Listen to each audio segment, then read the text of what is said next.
The following is classified incriminating evidence against a citizen of the Mushroom Kingdom. His charge? Participating in a plot to destroy Mario and send the Mushroom Kingdom into ruin. The identity of this fiend is Goombario, first of his name, son of Goompapa of House Goomba. But is he really who he claims to be? Following an assortment of accounts of his crimes, you, the jury, will be asked to find this young man innocent or guilty by leaving a comment below. His fate is in your hands because he doesn't have any hands. Hey everybody, it's JokeBro, and today, in honor of Paper Mario Month, I'm gonna be taking a closer look at the dastardly Goombario. I believe he is not who you think he is, and it is my duty, dear viewers, to expose this fraud. First, we'll be examining Goombario's concerning personality. This will give some context into his behavior before we dive into his involvement in Bowser's attack on the Mushroom Kingdom. Please note that all dialogue originally said by Goombario and members of his family will be read in their absence by another Goomba who has chosen to remain anonymous. And who would blame me? I don't trust this family of savages knowing my identity. And how could they? I'm completely incognito.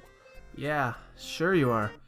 Anyway, upon being rescued by the Goomba family, Mario recovered at Goomba Village. Here we began to learn several disturbing facts about Goombario.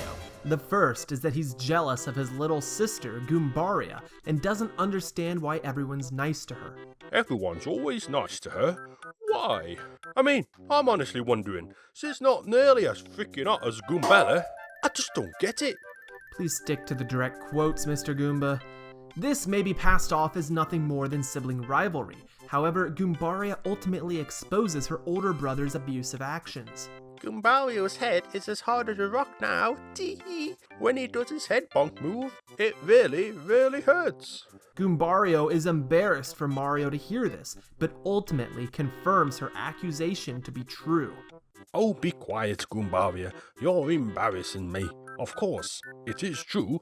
Goombaria's statement implies that her brother has been using his trademark head bonk move on her, and while this may not seem a major issue at first, keep in mind that if he utilized his action command, she would have lost 2 HP from this assault, since Goombas have no defense and she didn't appear to have any badges equipped. This is substantial abuse and grounds for punishment. When Mario found Goombaria's play doll, Goombario asked him to return it to her. Mario declined, and Goombario reacted by saying, I guess you can just give it back when you're done with it. What sort of quality brother allows Mario to use his little sister's doll in any way he desires? Goombario is one messed up lad. I had no idea. Well, I agree. Goombario also mentions that he reads and studies books written by the masters. These masters in question are believed to be Chan, Lee, and the Master. They are members of the Toad Town Dojo, an establishment that Goombario admires and aspires to train at. Most concerning is that Goombario has no arms nor hands, and so it is doubtful that he spends time reading books like he says, which would imply Goombario is at this moment deceiving Mario. In fact, we believe Goombario may be a pathological liar as he seems to believe his own false statements as truth. The key to this claim can be found when he and Mario visit Yoshi's Island later in their adventure. At the local village, Goombario provides Mario with specific details into several Yoshi's daily habits. This Yoshi always hangs out around the village entrance. Upbringings. They've known each other since they were kids. I've heard they pulled many a pranks together. Municipal job titles. He's the village leader. And personality traits. He looks like a little scamp. But here's the crazy thing. Goombario has never been to this island before. He's never met any of these individuals. In fact, we find out through Goombario's own admission that not only has he never met a member of the Yoshi species, but that he hadn't believed they even existed. My Goompa once read me a book that had a Yoshi in it, but I never really thought that they existed. It's so exciting to see them. Honorable members of the jury, I ask you, how could Goombario know such specific details about individuals on an island he's never been to, and members of a species that until now he did not know existed? To further define Goombario's disgusting personality, we have evidence of him speaking rudely about Mushroom Kingdom citizens. He's famous for being selfish, stingy, and impatient. He even made negative references to the weight issues of some beings, including his own house's king. That King Goomba is really huge. He's really big. I mean, look at him. No, but seriously for a minute, that man really needs to cut back a little, and he needs to start hitting the treadmill. Oh, wait, forget about the last bit. Look at the size of that guy. He's enormous. He's huge. He looks like he'd eat till his stomach blew up. What the hell, man? You just can't make this stuff up, can you? Goombario has been recorded even going so far to stereotype and judge other Goombas based on their geographical location and lack of clothing, labeling them as bad. Goombario also makes a few comments implying women are inferior to men, or at least incapable of grand adventures. I wonder what type of trip they're taking. It's definitely not going to be as difficult as our journey. Hold up a minute. I tell you, mate, this Goombario is a total jerk. There are dozens of accounts of Goombario rudely gossiping about citizens of the Mushroom Kingdom. Ironically, he also complains about several citizens who he believes gossip and tell rumors too often. I wonder when we're going to get bored with all those rumors. So much gossip. He's a bit of a gossip. He's an incurable gossip. He's a huge gossip. You can't believe everything he says. He's a pretty easygoing penguin who always gossips. This penguin likes to gossip. Meanwhile, I'll tell you a secret. He's a huge fan of the princess. He told me once that he had a huge collection of her photos. What a lovesick fool. Right now, he likes Minty. I heard he has a bit of a crush on Melovey. He's in love with Bo. You hate gossip, Goombario? Really? Look in a mirror, you little turd beast. Goombario crosses the line many times when incessantly rambling about nearly every woman in the kingdom's physical attractiveness, often being envious of their boyfriends and contemplating when he will become a boyfriend. Maybe his girlfriend's there. I definitely think she's the cutest of the three. I can totally see my future wife being like that, always worried about brave Goombario. Her future boyfriend might be in for some trouble. Goombario also complains about this Toad couple due to his jealousy of their affections, although they are not even touching. On several occasions, he states that he does not find much attraction to toads. I personally don't think they're that attractive, but I guess for toads they are. But then in many other instances, he cannot contain his attraction to members of the toad species. She is so beautiful. This would be another clear contradiction. Goombario, ever the womanizer, begins correlating other people's attitudes and moods to them obviously being interested in a woman that he likes. I bet he's working hard to try to impress her. Even viewing them as his rival. A rival for her affections. In a particularly disgusting reveal, Goombario implies that his sister, yes, the same sister he headbonks, and the only youthful female Goomba in the kingdom, is cute. And sure, go ahead, it's fine to call your sister that you headbonk cute. I get it, she is cute. But here's the thing. Goombario has a massive, monstrous crush on Melovey of Shooting Star Summit. He is, in his own words, in love with her. Goombario displays interest in playing with her younger brother, who lives with Melovey, and disturbingly states he thinks he's so lucky that his sister lives downstairs from him, as if he wishes he was Melovey's brother, as if that would make her more accessible to him. This fact, combined with the evidence of Goombario's abuse toward his sister, and several accounts of him implying his sister is cute, creates quite the disturbing prospect. Okay, I know, this is a lot to take in. We all loved Goombario. We accepted him for the dork that he was, and where did that get us? Oh, I feel like a fool. I feel like an idiot. And I know you do too. But Goombario isn't just a nasty Goomba. He's downright criminal. Let's take a look at the evidence. Our belief is that Goombario and his family, who have suspiciously vanished following the parade at the capital, were acting loyal to Bowser in his plot to kidnap Princess Peach and rule the kingdom.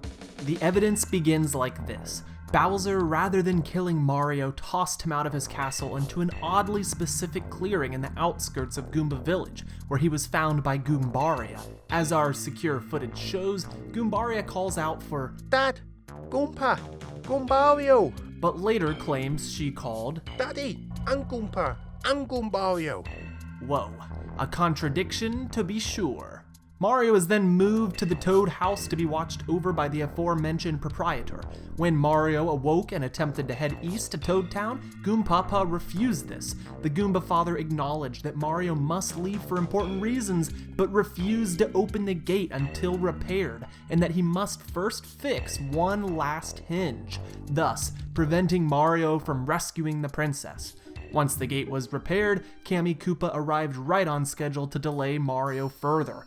Note that she said she was smart to come here to check on him. She indicated she knew Mario was in Goomba Village from the start, as if this had been planned, and she hoped the Goombas would not allow Mario to leave the village. But since they had, she dropped a block on the gate to further delay Mario. Conveniently, Kammy Koopa finds no time to teach the Goombas a lesson, although her deadly spells take only seconds to conjure up.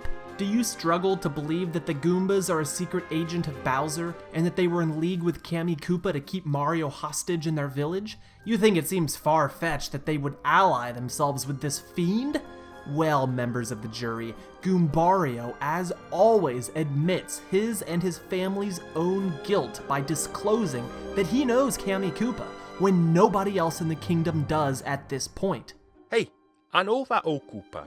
That was Kammy Koopa. She's way up in the ranks of the Koopa clan. We could rest our case here, but there's far more. Kammy Koopa leaves, and so Mario is sent to speak with Goomba, but of course the veranda had fallen, leaving Mario even more trapped. Oh, but look! Goomba is alive and well! How would a man of his age so easily survive a fall from such a great height, but scream in agony when later attacked by Junior Troopa? And if you still do not believe this ordeal to be planned and rehearsed, explain the conveniently placed block preventing Mario from returning to the village. Goomba himself admits it shouldn't be here. It's not normally there. And who is the only person in the entire kingdom to place these yellow bricks? Kammy Koopa.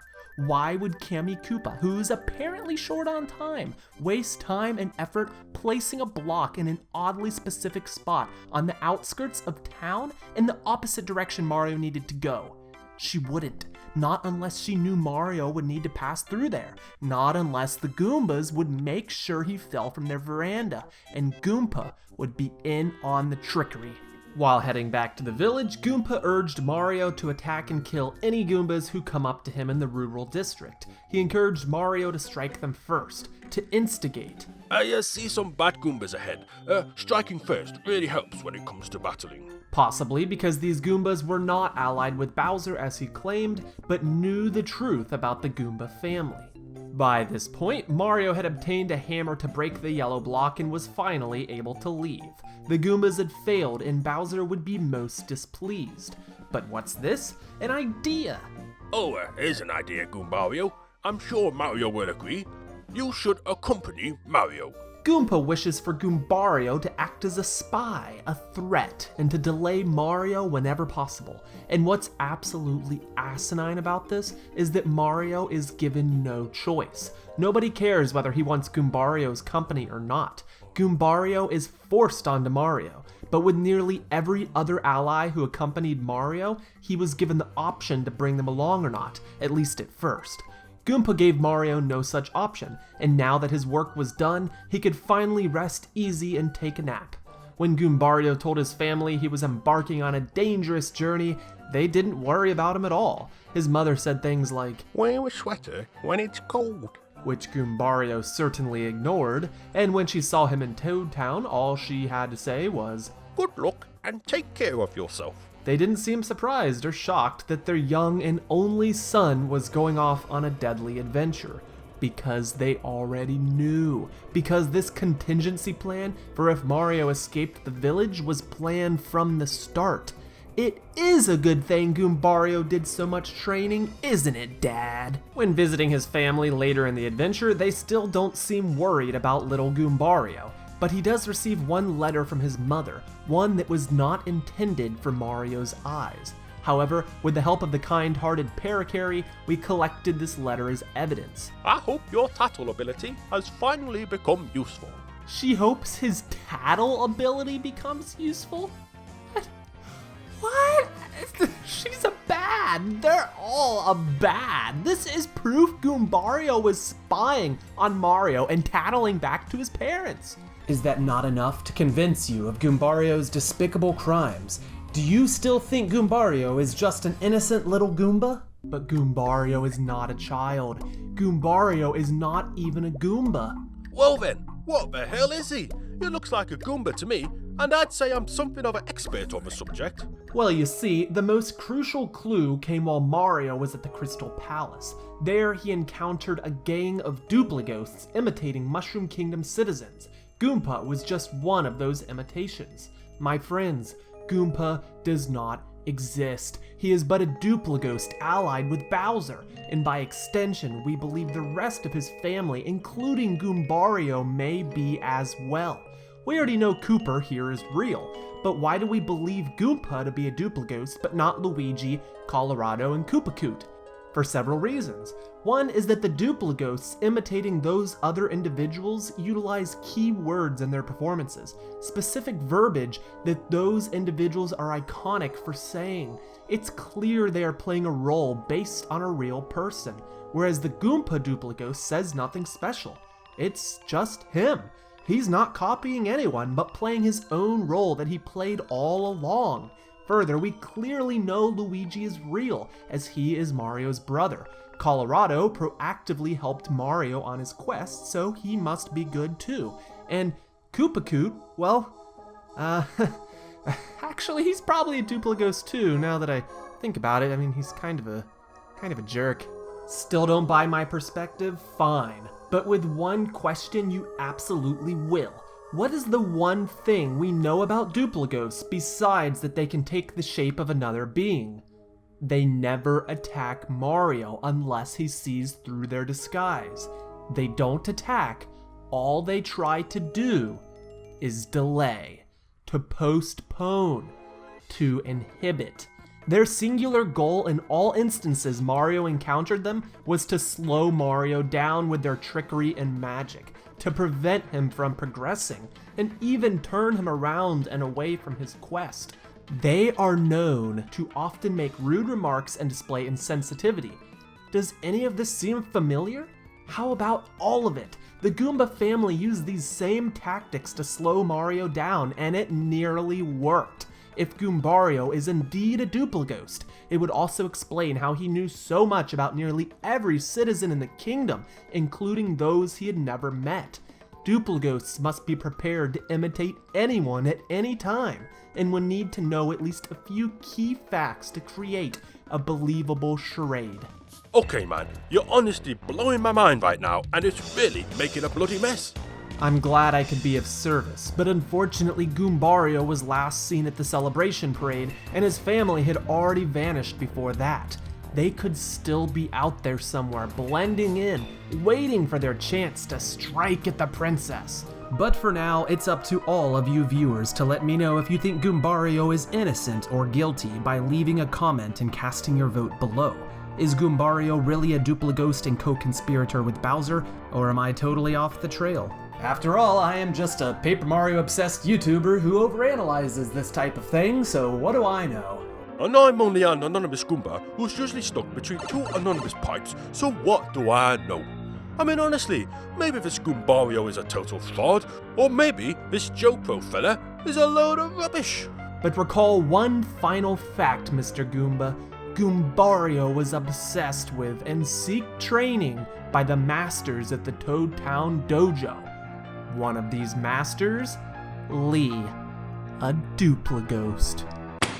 But hey, that's just a theory. A Goom theory.